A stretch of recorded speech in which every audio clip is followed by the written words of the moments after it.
What's going on, people? This is Shok, and in today's video I'm going to explain to you guys why you are absolute garbage at Smash.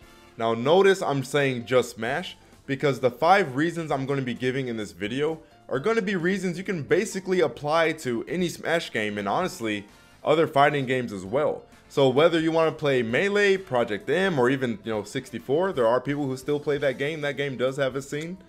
You could take these things and apply them to any Smash game that you want to play. There is no really actual particular order about these reasons, so don't think any of these things are like more important than the others. Just treat all of these reasons evenly, treat them all as equally as important, so that way you apply them all evenly as well, because these are 5 things you guys need to start doing or stop doing in order to improve in Smash. Reason number 1. You guys are way too focused on pressing buttons. What do I mean by this?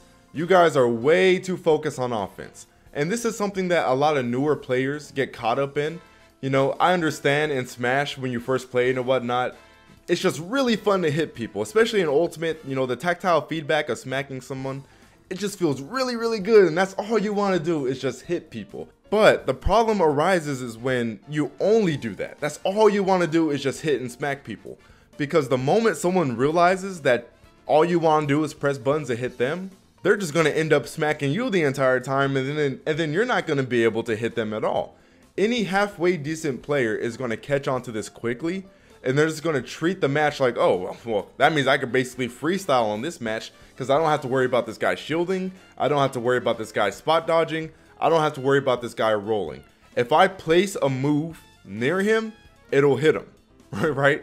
Or if they, throw you back, they know you're going to press a button. They're just going to stand there, wait for you to press a button, and then whiff punish you on reaction every single time. Any halfway decent player is going to catch on to it quickly. Wait, this guy's just pressing buttons. That means I can do whatever I want to this guy. I can get any combo opener that I want. I can get any smash attack I want on this guy because I know he's not going to shield it.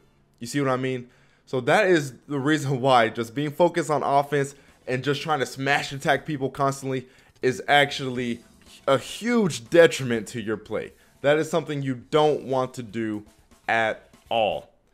Reason number 2, and this is basically the polar opposite of reason number 1, right? You're rolling way too much, or you're using your defensive options way too much. So we have 2 sides of the spectrum. We have people who are just way too focused on pressing buttons, way too focused on just trying to hit their opponent. And then you have other people who are just way too focused on rolling, right? They throw something out and they whiff. And so oh, I gotta roll. Oh shit, I gotta spot dodge. I gotta get out of here. Oh shit, you got people who just panic and start just spamming panic defensive options. That is also bad. Rolling constantly in this game is a very bad option in this game. And I'm going to chalk most of this up to the fact that in Smash 4, rolling was actually ridiculous and very safe, and it was very snappy. But in this game, Sakurai has completely turned that around and completely reversed that. So for those of you who don't know, there is a decay system for the dodges in this game. So if you dodge once and twice, it's fine. You should be good. I mean, as long as they're not predictable dodges. But as far as the frame data regarding those dodges goes, how quickly you can act out of them, how quickly the roll goes, you should be fine. But the more and more you keep using your dodges within a short window of time, the more laggy they get and the more punishable they become. Because what happens is that your roll will actually get slower.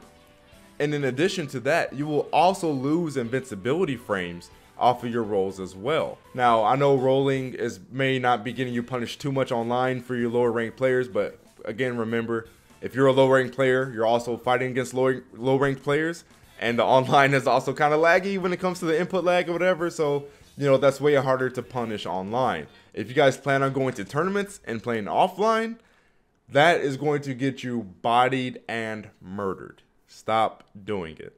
Reason number 3 why you guys are failing to improve in Smash. You are burning your jumps way too quickly.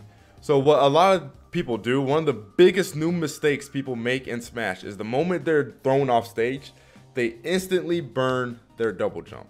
And the problem with that is that, again, any halfway decent player can just read that, they know you're going to do it, throw out a projectile, snipe the double jump completely, just stuff it, to where you don't even like get any height out of it, right? You try to double jump but you get hit, your character just instantly just oof, and it stops your double jump. And so now you're off stage with only your up B, and you can't use the directional air dodge to help you, because if you use the directional air dodge off stage, most of the time that's gonna mean you're just dead at that point. This also factors in when you're getting juggled on stage, you know, above the stage as well. A lot of people just instantly double jump, but a lot of the times you do get the double jump out for like the first 1 or 2 frames, but you don't actually get the height out of it out in time, and you still get hit anyways. And now you're in a juggle situation where you don't have your double jump, so now you're just about to eat the string that is following. This is one of the biggest things that I kind of shark for whenever I'm fighting lower level players. I know they're just going to burn that double jump, or like I said in the last point, I know they're going to burn that air dodge. So I either try to attack them quickly if I know they're going to double jump and try to stuff out the double jump, or if they're going to air dodge immediately, I just kind of wait for the air dodge, and then I go in after the air dodge has already been performed, and then it's just an easy conversion at that point. You gave me some free damage basically. Reason number 4, and I want to be very careful in explaining this reason because I don't want anyone to take it the wrong way, but the character that you're playing. The character that you're playing can definitely determine how much you are improving in Smash or any fighting game in general. And here's the reason why, guys. We have a lot of new players who will come in, you know, playing top tiers, right? Because, oh, this is a good character, so I'm just going to play this character because this character is going to give me wins. While that may be true that it's a top tier character, and yes, playing a top tier can increase your chances of winning a game, if you're new or you're a low level player, playing that top tier grants you access to privilege that can end up making you basically circumvent very crucial fundamental aspects about the game. I have people from like years ago, they're like, Shok, I have trouble improving, you know, I don't know what to do, oh, this isn't working out. And depending on who they are and the characters that they play, I'll be like, you should probably switch mains, because this is not a good character for you to be starting off with. So like I said, in addition to playing top tiers, it's actually not just top tiers. There's also certain characters who may not be in the top of the roster, but they play so unconventional compared to the rest of the roster, right? They're not like fundamental, straightforward characters. They're you know, they're not pick up and play like a lot of the other characters are type deal, right? Characters like Ice Climbers in the other Smash games, I would say they're a little bit more fundamental in this game, at least for now. Weird characters like Snake, where you don't really necessarily engage with people like that.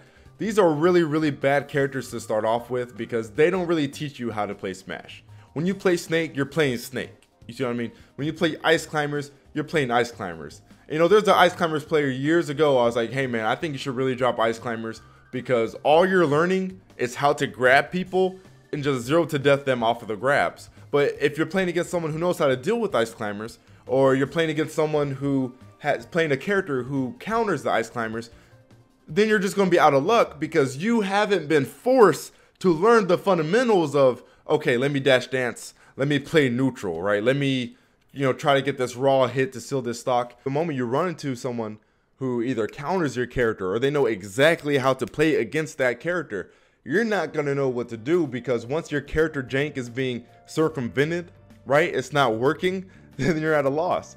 And a good example that most of you guys will be able to understand are like Nest players online, right? Because we all know how Nest players do online. PK fire, PK fire, PK fire, right? That's all they do. That's all they rely on. And for a lot of people, that nets them wins because they're just, you know, stomping people who don't know any better and can't get around that, right? They're just struggling with that. But the moment they run into a player that's not going to get just spammed by the PK fire, they know how to play around it, it's not going to work on them, then they're at a loss, right? Because they're I'm not going to say cheap, but you know, their little cheesy technique, their cheesy play style, polarizing move or aspect about their character is no longer working for them. So then their brains just explode because they're like, okay, holy crap, my PK fires aren't working. What do I do? And they don't know what to do because that's all they've ever done, because Ness has granted them that privilege of just using PK Fire as their neutral. And I'm not saying, you know, PK Fire is broken or anything like that. That's just more so a low to mid-level thing. But I just put that out there as an example of what I mean, guys, by you guys getting wrapped too much into your characters who may have really polarizing aspects about them such as top tiers, and a couple people who aren't top tiers, but like I said, more non-traditional Smash characters such as Snake, right? If you're a Snake player and you usually get wins by, you know, camping and running away, the moment you go up against someone who knows how to play against Snake or knows how to deal with camping, you'll be at a loss, right? Because you did not come into Smash developing those fundamentals first. Now, you can say the previous reasons kind of tie into this one as well, but there are a couple specifics I want to talk about, and this is like the #1 thing I give people when they ask me for just in general advice. Shokio, how do I improve? Outside of watching your own gameplay footage, which will also be on this list, as you don't really review what you do. I guess we can make that reason #0. But this is the main reason I always tell people of why they're struggling in Smash, is because they're too focused on what they want to do. Basically, it's kind of like what I said with the first thing, right? Way too focused on offense. You want to hit somebody, so god damn it, you're gonna go for it. You see what I mean? Like, that's all you want to do is just smack somebody. You're just pressing buttons. What you need to do instead is focus on what your opponent wants to do, because that's how you really play a fighting game or any competitive game. Really, you have to more so think about what is going on in your opponent's mind and then play off of that, rather just being like, okay, I play DK. DK hits really hard, so I really just want to get these F smashes on people. No, don't think that. Think, okay, so this guy is an Ice Climbers player, so he's probably going to want to grab me, so let me make sure I dash at a range where he's not going to be able to grab me, and then I'll be able to punish you know, his grab attempts, you know, just something simple like that. But a lot of people, they don't have that mindset. A lot of people don't think that way, and in doing this and thinking about your opponent more so than thinking about yourself, you'll realize that you end up playing more reactively than preemptively. And for those of you who don't know what I mean by that, is think about the way you play. If you're a low-level player, if you consider yourself like trash at Smash, or you're new, think about it. Don't you kind of always just throw things out hoping they'll hit somebody?